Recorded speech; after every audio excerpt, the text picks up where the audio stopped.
Welcome back. We begin from China, which has reported 57 new COVID-19 cases, the highest since April 13th, prompting fresh lockdowns to prevent a second wave. Meanwhile, Brazil has reported 892 more fatalities from the coronavirus, taking the countrywide death toll to 42,000.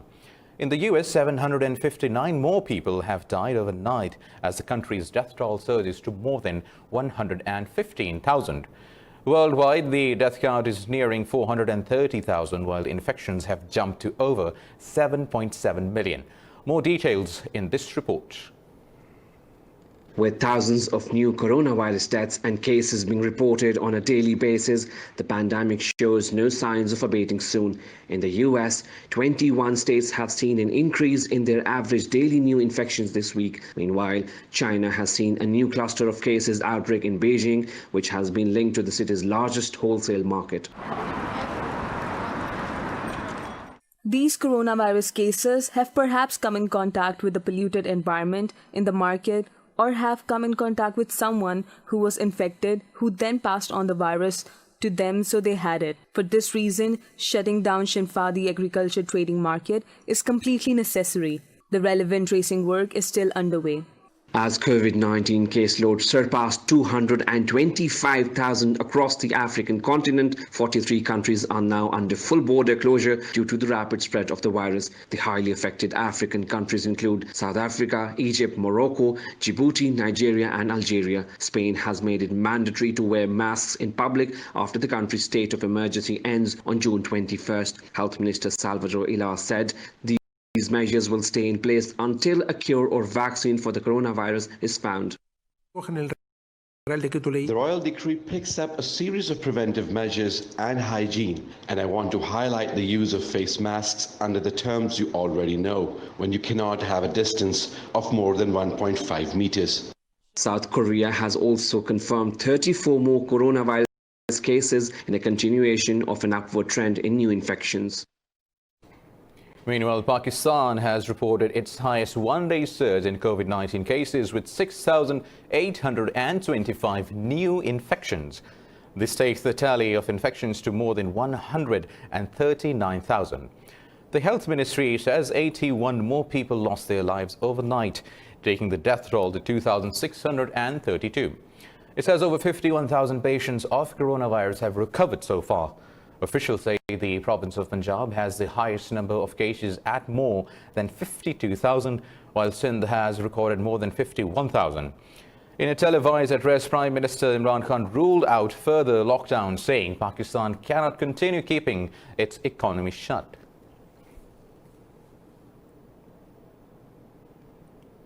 Moving on, militants have killed 60 people, including 20 soldiers and 40 civilians in twin attacks in Nigeria's northeast Borno state. The civilian task force said hundreds of others are wounded in attacks in the Monguno and Ganzai local areas. The task force said the militants also burned down the UN's humanitarian hub in the area and set a police station on fire. It said fighters arrived on motorcycles and in pickup trucks with heavy weaponry, including rocket launchers. Boko Haram and its offshoot ISWAP have claimed responsibility for both the attacks.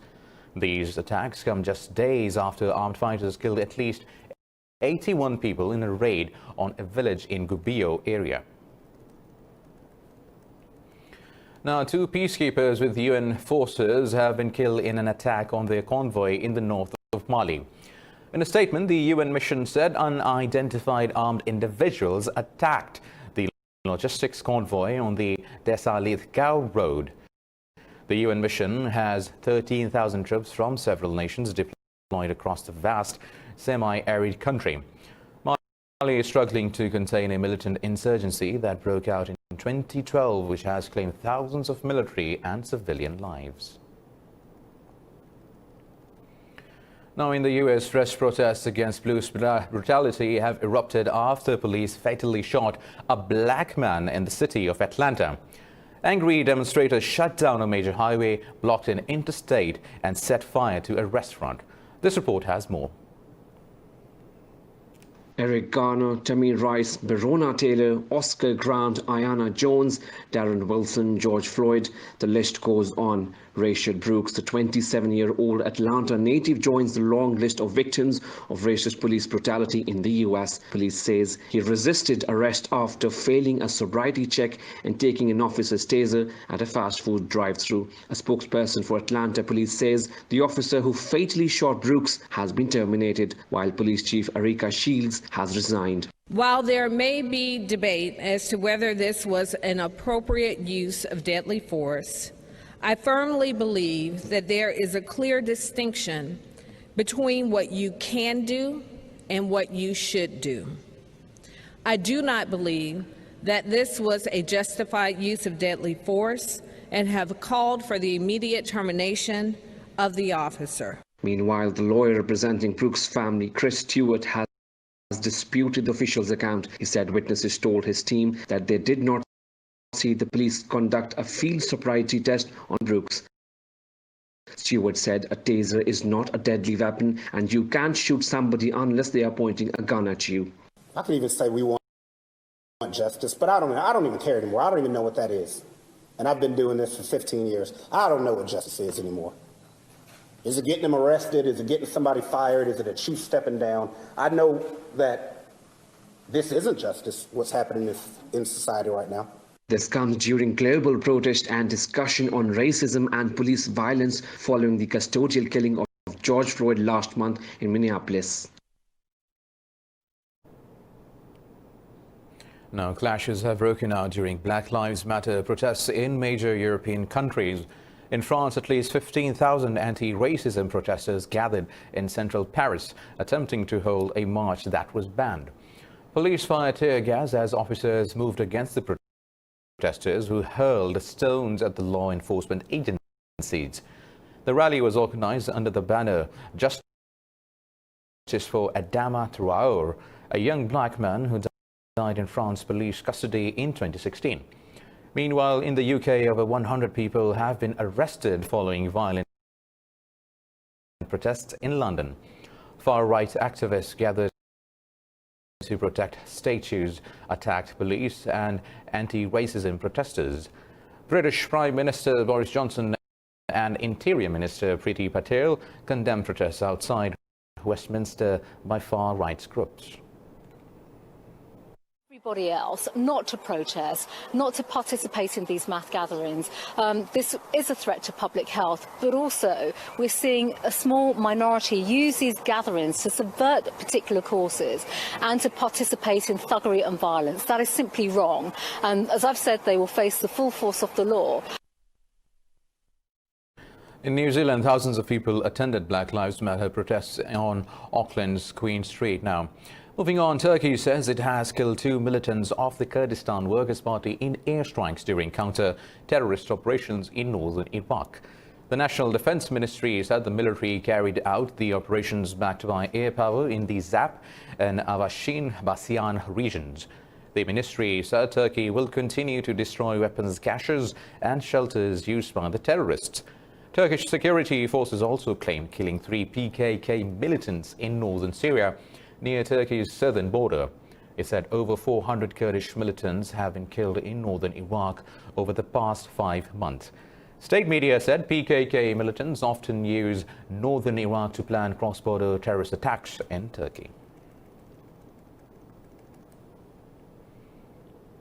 Russia and Turkey have postponed ministerial-level talks, which were expected to focus on Libya and Syria. Moscow's Foreign Minister Sergei Lavrov and Defense Minister Sergei Shoigu had been set to visit Turkey today. Ankara's Foreign Ministry said Foreign Minister Mevlut Cavusoglu and his Russian counterpart decided to put off the talks during a phone call. It said the deputy ministers of the 2 countries will continue talks in the period ahead, but it said the minister-level talks will be held at a later date. Earlier this week, the UN said that the Libya's warring sides had started a new round of ceasefire talks. Russia, UAE and Egypt back renegade warlord Khalifa Haftar, while Turkey supports the UN-backed government. Now, the Yemeni government says the Southern Transitional Council has withdrawn from the Riyadh agreement. In November 2019, Saudi-backed Yemeni government and UAE-backed separators struck a power-sharing agreement in Riyadh. In a tweet, Foreign Minister Mohammed al-Hadrami has also accused the separatists of seizing a money-laden vehicle of the central bank. It said continuous violations are proof the council has left the Riyadh agreement. The minister said the international community should accept the STC as a rebellious entity that has lost its legitimacy. The government and council signed another agreement in April to implement the Riyadh agreement. Now, Iran says it is ready to retaliate against the United States if they interfere in Venezuela-bound Iranian oil. State media said Iran's naval forces will prepare targets against the U.S. if they stop the oil tankers. It said last month the Iranian forces were ordered to track several U.S. merchant vessels in the Gulf. Tehran said it will continue the shipments if Caracas requests more after it sent a flotilla of 5 tankers of fuel to Venezuela in May. Iran summoned the Swiss ambassador in Tehran last month over possible measures Washington could take against the Iranian tankers. Both Iran and Venezuela are under the U.S. sanctions.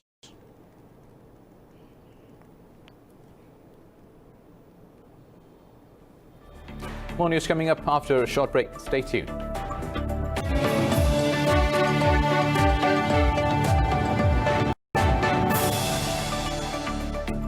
Welcome back. Now, Poland has admitted to briefly invading the Czech Republic last month, as Polish troops guarding the frontier took up positions by a chapel on the Czech side of the border. In a statement, the Polish Defense Ministry said it was a mistake and not a deliberate act, and both sides resolved it immediately. The Czech Foreign Ministry says the Polish military had no hostile intention, but it has yet to receive an official explanation. Officials said soldiers are no longer present in the area and Czech citizens can visit the site freely. The troops deployed for coronavirus measures apparently stayed inside Czech territory for several days. Czech authorities eventually intervened by contacting Warsaw.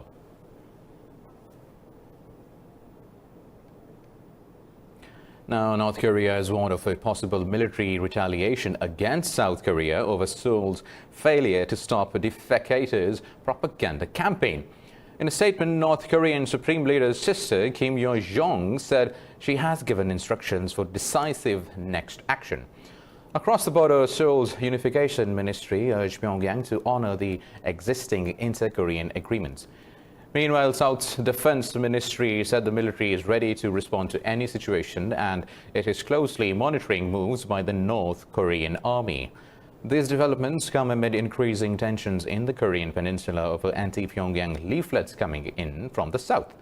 South Korea says it has taken stern action against the agitators, but Pyongyang has accused Seoul of making empty promises.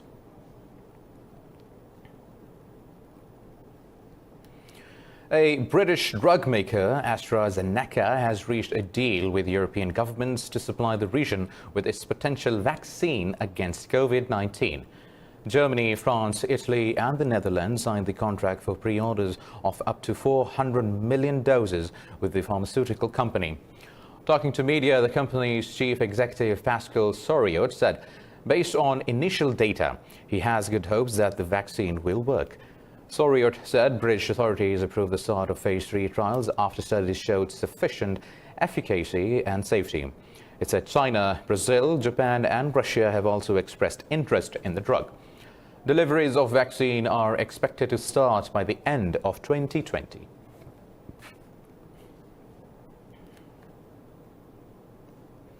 Meanwhile, India has reported its highest single-day spike in coronavirus cases as nearly 12,000 more people tested positive. The country has now become the world's 4th worst affected, with over 320,000 infections. The Health Ministry said 300 more people have lost their lives, taking the countrywide death toll to almost 9,200. It said major cities like Delhi, Mumbai and Chennai are badly affected. Earlier, the Supreme Court sought a report from Delhi authorities saying patients face a horrendous situation in packed hospitals. The city needs 80,000 hospital beds by the end of next month, but currently has only 11,000.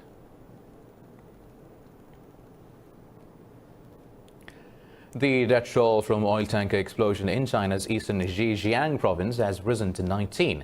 Officials say over 170 people were injured in the blast. Officials say an oil tanker caught fire and exploded on an expressway in Taizhou city. A second blast took place when the blown-up truck fell onto a workshop, collapsing some residential houses and factory workshops. The vice mayor said over 2,600 rescue personnel, 151 vehicles and over 30 large rescue machinery and equipment were on site. About 77 of the injured being treated at the First People's Hospital of Wendling are suffering from burns, trauma and craniocerebral injuries.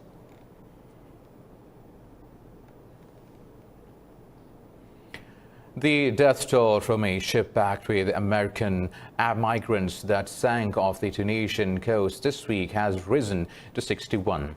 Officials say the Coast Guard recovered more bodies, including that of a baby. Dozens had set out on the vessel from Tunisia's Kerkina Island the previous weekend, aiming to reach Italy. The UN says attempts to reach the Italian coast from Tunisia have increased by 150% in the first 4 months of the year. The Tunisia representative for the UNHCR, Hanan Hamdan, has expressed concern and alarm over this new trend.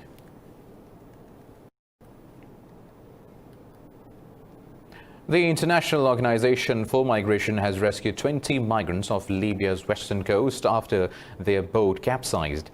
The organization's Libya's chief of mission, Federico Soda, says 12 others are still missing. The organization said the migrants' boat departed from the western city of Zawiya, 45 kilometers west of the capital Tripoli. Since the violence erupted in the country in 2011, Libya has become a preferred point of departure for illegal immigrants who want to cross into Europe. Thousands of illegal immigrants in Libya who are either rescued from the sea remain detained in overcrowded shelters.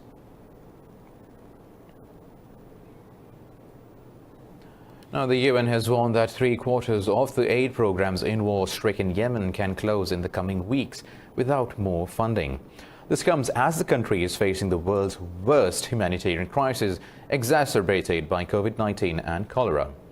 The UN said it needs a fundraising target of $2.4 billion in order to prevent severe cutbacks. Earlier, international donors pledged $1.35 billion in humanitarian aid to the war-torn country. But the U.S. Office for the Coordination of Humanitarian Affairs spokesperson Jens Lark said only half has been paid so far.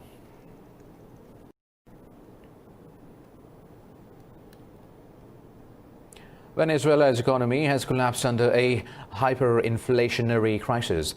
People in the outskirts of the capital are forced to build and live in mud and bamboo homes. It is another sign of declining living standards, amid the 6-year economic crisis. Details in this report.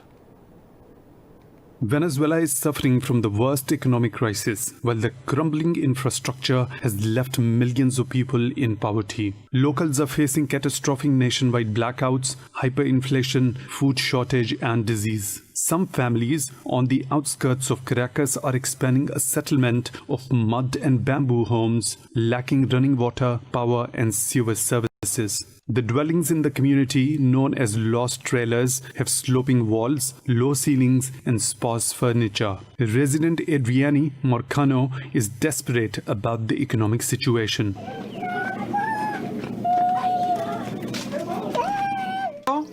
People who don't steal have to steal to support their children. Someone who doesn't do bad things has to do them, and it should not be this way.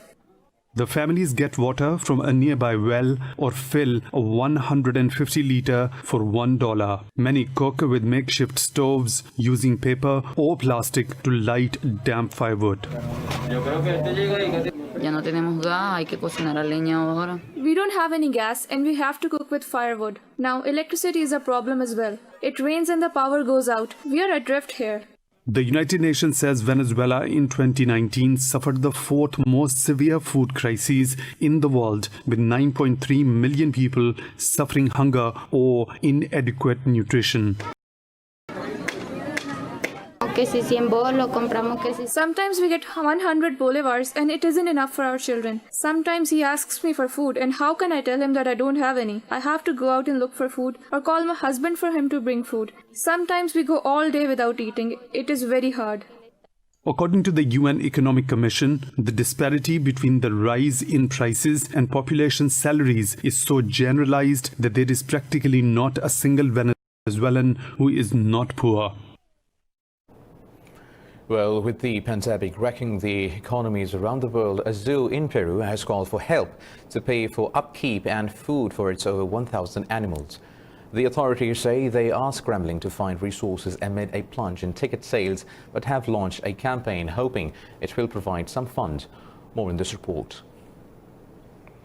At Lima's Huachipa Zoological Park, tigers, camels and giraffes look forlornly out at the paths where visitors normally crowd together for a peek at the wildlife. Huachipa's chief of fauna says the coronavirus pandemic has left the park in a complicated situation as it looks ghostly. The zoo looks ghostly. You don't see anyone at all on the paths like we used to. The place is desolate. It's just the animals who are also used to the public visitors. We do interactive workshops and everything. This place looks ghostly.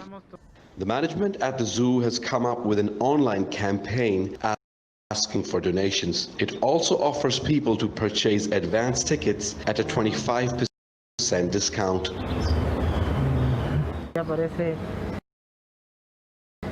The situation with the pandemic has complicated things for us in the economic aspect. We have our resources covered for the moment, but they will run out soon and we're still surviving. But the situation is very complicated, really very complicated. The COVID crisis has marred Peru's veneer of economic progress. The country has recorded 6,308 deaths and over 220,000 infections so far, the second highest in Latin America. Now, Pakistan's foremost leading film actress Sabiha Haim has passed away in the US at the age of 84. In a Facebook post, her family said the actress was suffering from renal disease and spent her last days in the state of Virginia. Haim is remembered as the first lady of Pakistan's silver screen. The iconic actress ruled Pakistani cinema in the 1950s and 60s with super hit movies. Haim acted in iconic movies including Kaniz, Mukra, Anokha, Tehzeeb and many others. She gave award-winning performances in films during the 1980s and 1990s as well. Haim was conferred upon with the Pride of Performance Award by the government of Pakistan in 1986.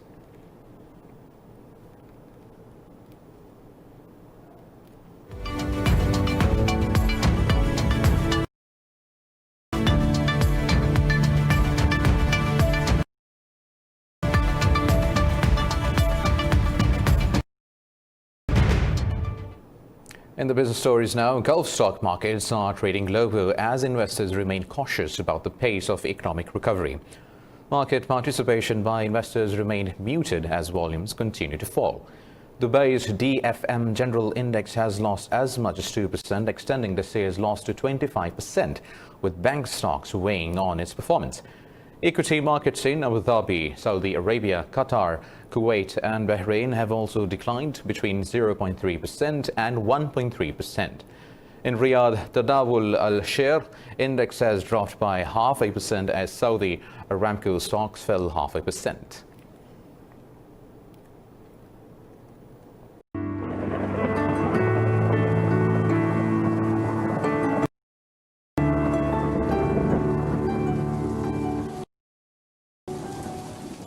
Now let's have a look at the weather updates across the globe.